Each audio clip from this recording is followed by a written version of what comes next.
Hair transplant ಮಾಡಿದ ನಂತರ ಮೊಟ್ಟೆ ಮಾಡಿದರೆ ಏನಾಗುತ್ತೆ ಗೊತ್ತಾ? ರೀಸೆಂಟ್ ಆಗಿ ನಾನು ಸೆಕೆಂಡ್ ಟೈಮ್ ಹೇರ್ ಟ್ರಾನ್ಸ್‌ಪ್ಲಾಂಟ್ ಮಾಡಿದ್ದೆ. ಮುಂಚಿನ ಮೊದಲ ವಿಡಿಯೋ ನೀವು ನೋಡಿರಬಹುದು. ಹೇರ್ ಟ್ರಾನ್ಸ್‌ಪ್ಲಾಂಟ್ ಮಾಡಿದ ನಂತರ ಅಷ್ಟರಲ್ಲಿ ಫ್ಯಾಮಿಲಿ ಜೊತೆ ತಿರುಪತಿಗೆ ಹೋಗಬೇಕಾದ ಪರಿಸ್ಥಿತಿ ಬಂತು. ಅಲ್ಲಿ ತಲೆ ಮೊಟ್ಟೆ ಮಾಡಿಸಬೇಕಾಯಿತು. ನನಗೆ ಭಯ ಏನೆಂದರೆ ನಾನು ಮಾಡಿಸಿಕೊಂಡ ಟ್ರಾನ್ಸ್‌ಪ್ಲಾಂಟ್ ಕೂದಲು ಹೋಗುಬಿಟ್ತದೋ ಅಂತ. ಆದ್ದರಿಂದ ನಾನು ಅಲ್ಲಿ ಕೂದಲು ಕತ್ತರಿಸುತ್ತಿದ್ದ ಅಣ್ಣನಿಗೆ ಹೇಳಿದ್ದೆ, ನಾನು ಹೇರ್ ಟ್ರಾನ್ಸ್‌ಪ್ಲಾಂಟ್ ಮಾಡಿಸಿಕೊಂಡಿದ್ದೇನೆ, ದಯವಿಟ್ಟು ಎಚ್ಚರಿಕೆಯಿಂದ ಕೂದಲು ತೆಗೆದುಹಾಕಿ. ಅವರು ಸಹ ತುಂಬಾ ಎಚ್ಚರಿಕೆಯಿಂದ ಮೊಟ್ಟೆ ಮಾಡಿದರು. ಏನೂ ಹಾನಿಯಾಗಲಿಲ್ಲ. ಹೇರ್ ಟ್ರಾನ್ಸ್‌ಪ್ಲಾಂಟ್‌ಗೂ ಯಾವುದೇ ಡ್ಯಾಮೇಜ್ ಆಗಲಿಲ್ಲ. ಎಲ್ಲವೂ ಸುರಕ್ಷಿತವಾಗಿ ಆಯಿತು. ಮತ್ತೆ ಮುಖ್ಯವಾಗಿ ಏನು ಗೊತ್ತಾ?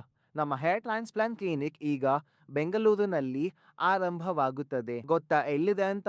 ಅದು Ashwathappa layout Subbannaiah ಪಾಳ್ಯದಲ್ಲಿದೆ. Opening offer ಎಲ್ಲಾ ಟ್ರೀಟ್ಮೆಂಟ್‌ಗಳು ಕೇವಲ 40,000ರಲ್ಲೇ ಲಭ್ಯ.